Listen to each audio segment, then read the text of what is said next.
And now to the royal visit. Tonight, the J.P. Morgan Chase Tower in Midtown is lit up with the Union flag in honor of King Charles and Queen Camilla.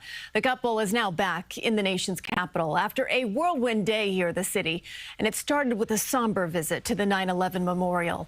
Then the king met with a community organization in Harlem, and the queen went to the New York City Public Library. They capped off their day with a gala at Rockefeller Center. Dick Brennan is live now in Midtown with more on today's royal visit. Dick.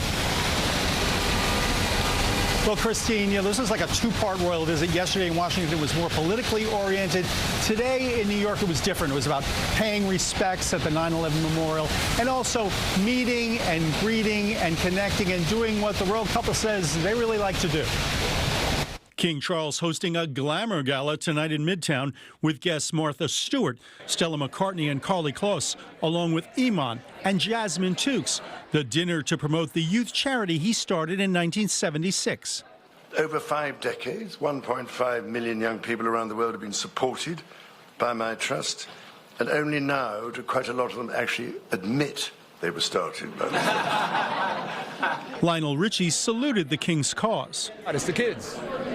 We need to pump them up. We need to give them a chance in life to actually follow their dreams. Queen Camilla was also among the New York Star Circuit today with Sarah Jessica Parker and Anna Wintour at the New York Public Library.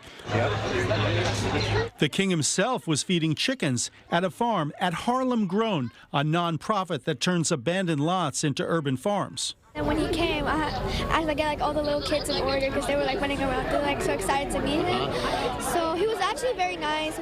The most somber moment of the royal trip, the king and queen joining former Mayor Mike Bloomberg to lay a bouquet of flowers at the 9/11 memorial, paying respects to victims and their families. They shared a lot of their experiences over time and where they were on 9/11 and what it had meant to them. So it was very powerful.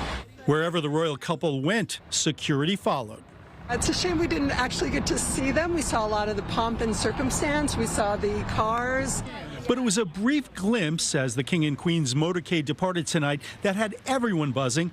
A hand emerged from a limo and waved. But whose was it? It's not very clear, but I got a picture of somebody waving out a window. It could be a royal hand. It might be. I will tell people it is, whether it is or not. Thank you, Thing, the royal hand. Exactly, Thing.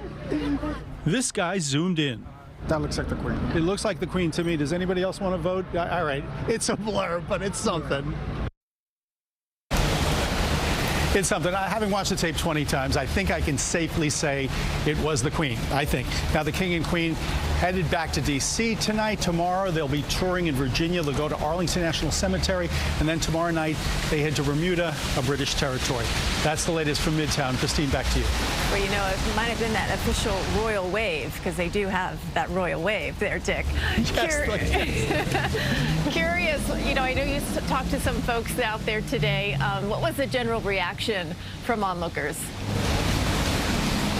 Well, Christine, in this town, you say somebody's here and everybody takes out their phone, whoever it is. But nonetheless, I think there was a genuine excitement. There were some British citizens here, and they're saying, hey, we don't even see him in London.